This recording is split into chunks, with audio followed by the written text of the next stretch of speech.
तो आज हम वेयर, लेट और कॉन्स्ट के बीच का डिफरेंस समझेंगे। सबसे पहले डिक्लेरेशन की बात कर लेते हैं। सबसे पहले आई को हमने डिक्लेयर किया, फिर वापस से सेम स्कोप में हमने दूसरी बार उसको डिक्लेयर किया। तो यहाँ पे क्या होगा, वेयर के साथ हम सेम वेरिएबल को कितनी भी बार डिक्लेयर कर सकते हैं। तो यहाँ पे जो हमने लास्ट वैल्यू दी होगी उसी को वो ले लेगा अपने। तो यहाँ पे हमने आई को रीडिक्लेयर दे दिया तो वो लेटेस्ट वैल्यू को प्रिंट करेगा। और लेट और कॉन्स्ट जो है उसमें हम रीडिक्लेयर नहीं कर सकते। जैसे कि मैंने यहाँ पे आई को वापस से डिक्लेयर किया तो ये हमें एरर देगा कि आई ऑलरेडी डिक्लेयर्ड। तो सेम कॉन्स्ट को भी हम दूसरी बार रीडिक्लेयर नहीं कर सकते। जैसे कि यहाँ पे मैंने कॉन्स्ट को वापस रीडिक्लेयर करने की ट्राई करूँगा तो यहाँ पे मुझे एरर दिखेगी कि यहाँ पे आई ऑलरेडी डिक्लेयर हो चुका है। उसके बाद स्कोप की बात करें तो वेयर का जो स्कोप है वो फंक्शनल है, यानी कि फंक्शन के अंदर जो उसकी वैल्यू है, हम फंक्शन के अंदर दूसरी बार उसको डिक्लेयर करेंगे तो उसकी वैल्यू सिर्फ उस फंक्शन के अंदर ही होगी। जैसे कि हमने आई इक्वल टू 5 दिया है तो वो यहाँ पे हमें 5 मिलेगा।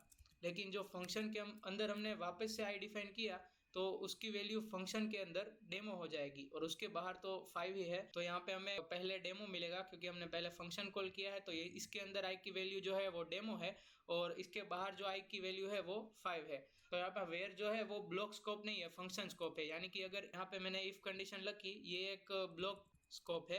तो यहाँ पे हम अगर आई की वैल्यू ब्लॉक कर दी सेट तो ये जो ग्लोबल का आई है उसकी वैल्यू चेंज हो जाएगी। यानी कि यहाँ पे 5 है तो ये एक ब्लॉक स्कोप है, उसके अंदर हमने वेयर आई किया तो वो ये जो आई हमने डिक्लेयर किया था बाहर उसी को वो री डिक्लेयर कर देगा। यानी कि where I equal to block, और यहाँ पे भी हमें ब्लॉक मिलेगा और यहाँ पे भी ब्लॉक मिलेगा। यानी कि यहाँ पे आप देख सकते हैं कि ब्लॉक स्कोप नहीं है। तो इसके बाद यहाँ पे मैंने आई को पहले 5 डिक्लेयर किया है और आई लेट जो है वो ब्लॉक स्कोप है। यानी कि अगर इसके अंदर मैं कुछ भी लेट आई करता हूँ, यानी कि इसके अंदर मैं कुछ भी अगर असाइन करता हूँ आई को तो वो सिर्फ इस ब्लॉक के पूर्ति ही सीमित रहेगी। यहाँ पे मैंने अगर वापस से लेट आई किया, यानी कि यहाँ पे मैंने आई को वापस डिक्लेयर किया तो ये जो लेट आई है इसकी वैल्यू जो ब्लॉक है वो सिर्फ इस ब्लॉक जो पर्टिकुलर इसका इतना ब्लॉक है उसके अंदर ही रहेगी। यानी कि अगर मैं इसको यहाँ पे लॉक करूँ और यहाँ पे लॉक करूँ तो यहाँ पे आई इक्वल टू ब्लॉक आएगा और यहाँ पे जो ग्लोबल आई है वो हमें यहाँ पे मिलेगा। तो यहाँ पे पहले ब्लॉक आया और यहाँ पे बाद में 5 आया। लेट की तरह कॉन्स्ट भी एक ब्लॉक स्कोप है, यानी कि यहाँ पे हम अगर इसके अंदर वापस आई डिक्लेयर करेंगे तो यहाँ पे अंदर ब्लॉक मिलेगा और बाहर 5 मिलेगा।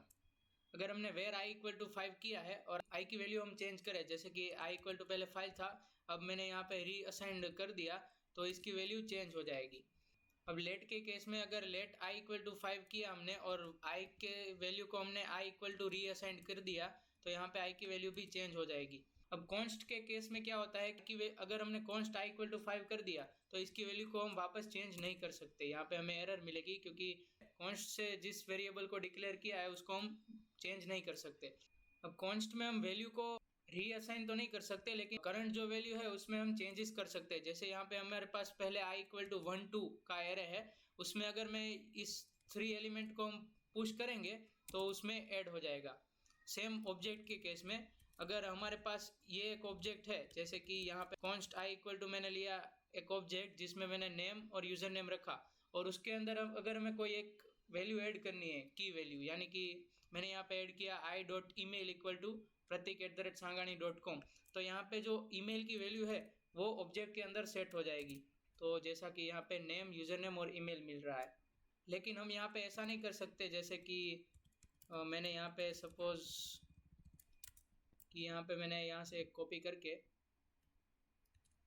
पूरा यहाँ पे वापस इसको नई वैल्यू असाइन नहीं कर सकता। जैसे कि यहाँ पे मैं ऐसा नहीं कर सकता, यहाँ पे मुझे एरर मिलेगा।